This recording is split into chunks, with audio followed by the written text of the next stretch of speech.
Hey everyone, this is Maxton from MIB2U.com, and I just wanted to go over the MIB3 unit here and just kind of go over what's different from an MIB2 and why you may want to install it.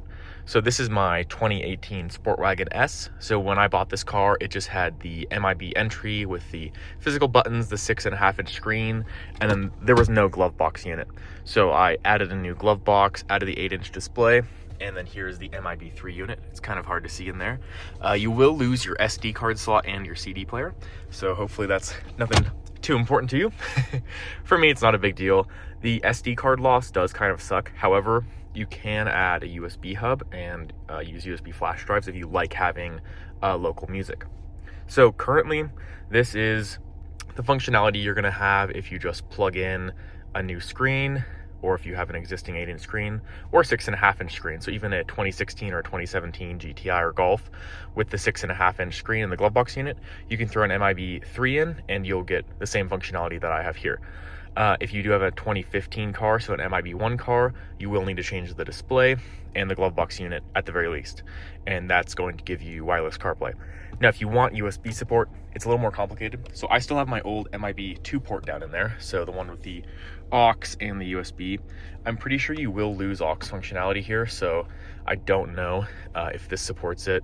When you click media and source, there's no option for aux, and I haven't seen anything when going through adaptations and coding yet that would show that aux is possible. So I'm not sure if that's ever possible with this. And in order to get USB support, you will have to add a USB hub. So I have a video on my channel going over this. I have not installed it in my car yet because it looks a little complicated, but I've got it working on a test bench. It is totally possible, and it's affordable as well. The hub used is about $30 and the port is about $20. So for 50 bucks. Oh, and the wiring is another $20 as well. And I still plan on building those harnesses out for people that want this for an easier install. So under $100 extra to get the USB ports working, if that's something that's important to you. But for me, I almost never plug my phone in to use CarPlay, so I would only use it for charging, but I've got a cable plugged into the 12-volt socket. Well, it works perfectly fine, so may or may not go through installing that. More importantly, I would like to add navigation in this car.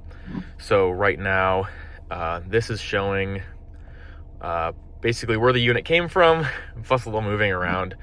Somehow the car can detect that you're moving around a little bit even without any GPS signal. So if you buy an MIB3 from me and you click navigation, it will tell you exactly where your unit was when the car lost navigation signal. So that's kind of fun. But there is a pretty cheap part, again about $50 or $60, that I assume can be installed behind the glove box, behind the display somewhere. And then a GPS antenna can be run. You could obviously install the shark fin one, which would probably take a lot of work. What I plan on doing is just gluing a cheap eBay one to the top of the inside of the dash, and that should give me GPS signal. So hopefully I can get that working. More importantly, just so that the roads up here are accurate. And I think it would be cool to have navigation in this car. Probably would never use it, but just a fun thing. If I can get a compass working too, I love having a compass. My unit in R8 has a compass that works just fine, but just the little things. So other than wireless CarPlay, that's the big feature of the MIB3. You get gesture controls, so works most of the time. And this works on the 6.5-inch, the 8-inch, and the 9.2-inch display. I have found the 9.2-inch display works a little better. However, I don't know if it actually works better or if I'm just getting better at swiping, but yeah, you can move through this menu. You can swipe over this useless navigation menu, and you can also skip tracks. So skipping tracks is probably the most fun part. However, if you're in CarPlay, the gesture controls don't work at all. So yeah, kind of sad. It'd be fun if that all worked, right? So kind of a useless gimmick, but pretty fun. As for some more limitations, so if you want the red theme, you'll have to enable ambient lighting and central electrics. So that's not something I can do yet. I sent out an MIB3 with the red lines enabled, and I'm still waiting to hear back if the red line stayed or if it defaulted back to blue once it connected to all his car's modules. But what you have to do is enable ambient lighting on central electrics. And I plan to order a BCM, a central electrics module, for my test bench. So hopefully I can just have that coded with some default colors And then when I send the units out, I would hope that these menu options would still be available, or if not, I would be able to say code it to red, and then it would stay red, but then you'd lose that menu until you go in and code it. So anyone can add this ambient lighting feature in the BCM. I'm pretty sure even like 2015 lower line cars can. Not 100% sure on that, but especially this is an S 2018 and I'm able to enable that, no problem. And you can program literally whatever color you want down to the hex code. So I just have red and black for right now. So that's one thing you can fix. You'll notice on the car here, it's just showing a base Golf. So I've got a base Golf to work, I've got a Passat wagon to work, and obviously a Tiguan and an Atlas and a Taos, but still missing like GTI, the Sport Wagon, stuff like that. So when I ship them out, it's just gonna be a picture of Golf on here.